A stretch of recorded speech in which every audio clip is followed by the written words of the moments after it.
In this video, I'm going to show you how to change the battery on the key fob for the Mazda CX-5. Now there is a 4-button version of this, like I have here, that has been used from 2017 to 2019, and a 3-button that doesn't have the hatch button here from 2013 to 2019. But they're basically the same, and it's going to be the same method to access the battery. They both use the CR2025 battery.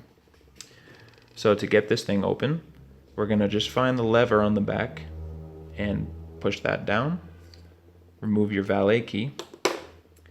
And on the inside, there are these little grooves right there that you can pry open gently with a regular flathead screwdriver. So I'm just going to place that in, find the little groove, and give it a twist very gently to open it up on this side. I'm going to do the same thing on the other side. Okay, and now that they're both open, you can just kind of wiggle your way down with a little twist, remove the back. And now just remove this little piece of plastic, securing the battery in its place. And there's our CR2025. You can go grab your new one, slide it in, just goes right in its place very easily. This little piece of rubber here does come off, so just make sure it's where it needs to be.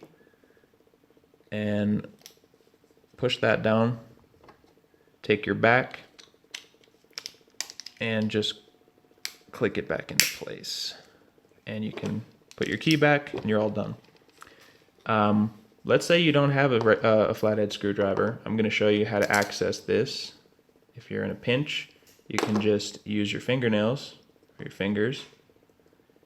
Just going in this corner, it's pretty easy to make another opening in the side there. And if you do the same on the other side, we've now loosened it. We can take our key and put it in just about halfway. Hold it securely, hold the base of the key, just give a little twist, and it just opens right back up the same as before.